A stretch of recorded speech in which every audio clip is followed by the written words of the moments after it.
আগামী 30শে সেপ্টেম্বর জাতিসংঘ সদর দপ্তরে রোহিঙ্গা বিষয়ক জাতিসংঘের আন্তর্জাতিক উচ্চ পর্যায়ের সম্মেলনটি অনুষ্ঠিত হবে। সেটিকে সামনে রেখে আমাদের এই আয়োজন। গতকাল বিকেলে আমরা রোহিঙ্গাদের পক্ষ থেকে এই সংকট, এই সমস্যা সম্পর্কে তাদের ভাষ্য আমরা শুনেছি। এই প্রথমবারের মতন তারা সকলে সমবেত হয়ে তাদের যে কণ্ঠস্বর, তাদের যে স্বপ্ন,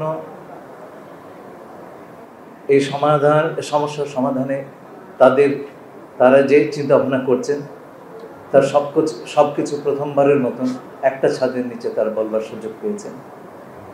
সেই হিসেবে এটা ছিল একটা ঐতিহাসিক ঘটনা। আজকে পুরো অনুষ্ঠান জুড়ে তাদের যে গতকালকের আলাপ আলোচনা সেটার প্রতিফলিত হয়েছে।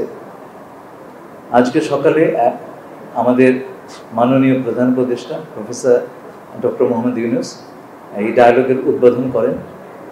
তিনি তার দিক নির্দেশনামূলক বক্তব্যে একটি 7 দফা প্রস্তাবনা পেশ করেন। আমরা আশা করছি আসন্ন জাতিসংঘ সম্মেলনে এই 7 দফা একটা বড় ভূমিকা পালন করবে। আজকে 4টা থিমেটিক সেশনে আমরা বিভিন্ন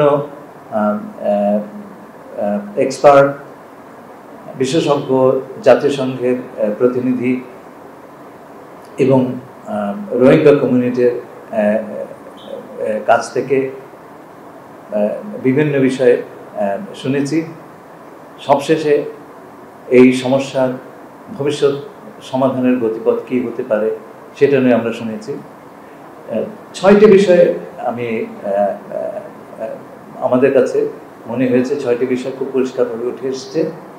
প্রথমটি হচ্ছে রোহিঙ্গাদের ভয়েস অফ দ্য রোহিঙ্গাস। এই বিষয়ে রোহিঙ্গাদের নিজস্ব বর্ণনা, নিজস্ব বয়ান। আমি একটু আগে বললাম, এটা কিন্তু এই প্রথমবারের মতোই হলো। এই সমস্যা সমাধানের মুখ্য ভূমিকা পালন রোহিঙ্গাদের করার প্রয়োজন, কিন্তু তারা এক ফোরামে অনেকদিন আসতে পারেননি। সেটা ছিল একটা বড় ধরনের সেটব্যাক। আগামী সম্মেলনে যাতে তাদের ঐক্যবদ্ধ কণ্ঠস্বর আমরা জাতিসংঘের কাছে তুলে আনতে পারি, সেই কাজটি আমরা সফলভাবে আজকে করতে পেরেছি। দ্বিতীয় বিষয়টি হচ্ছে রিপ্যাট্রিয়েশন বা প্রত্যাবাসন। রোহিঙ্গারা এক বিষয়ে ঐক্যমত প্রকাশ করেছেন এবং খুব দৃঢ় ঐক্যমত, যে তারা সম্মানের সঙ্গে, নিরাপত্তার সাথে তাদের অধিকার, সমস্ত অধিকার নিয়ে পার্মানেন্টলি, স্থায়ীভাবে ফেরত যেতে চান মিয়ানমারে। এই বিষয়ে তারা আর কোনো দ্বিধা নেই, তারা ফিরে যেতে চান। এই আকুতিটা আমরা বারে বারে শুনেছি, গতকালকেও, আজকেও, প্রতিটি সেশনে। তৃতীয়ত, আপনারা জানেন রোহিঙ্গাদের প্রতি আন্তর্জাতিক যে সাহায্য সেটি কমে যাওয়ার আমরা আভাস দেখছি, এবং এতে এসেনশিয়াল সার্ভিস, যে সমস্ত অতি প্রয়োজনীয় সেবা এবং খাদ্য এবং অন্যান্য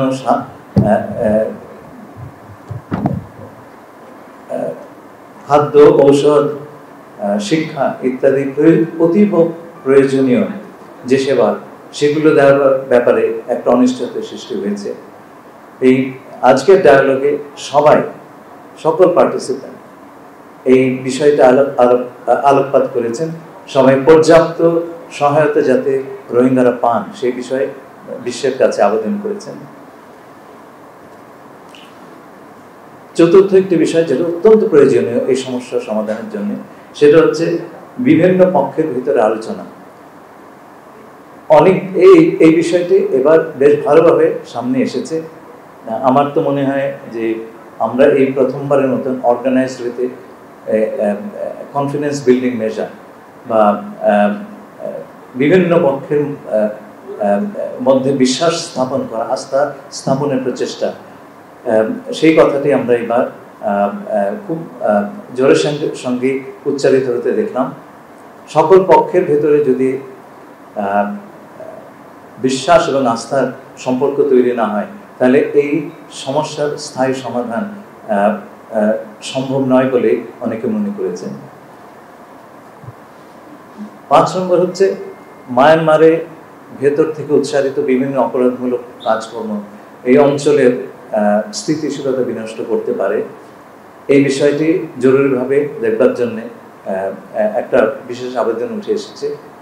এবং সবশেষে রোহিঙ্গাদের প্রতি যে ধরনের অপরাধমূলক কাজ চালানো হয়েছে তার পূর্ণ জবাবদিহিতা, এই ব্যাপারে আমরা একটা বিশেষ সেশন আমরা অ্যালোকেট করেছিলাম এবং সকলেই দায়িত্বহীনভাবে বলেছেন জবাবদিহিতার কোনো বিকল্প নাই।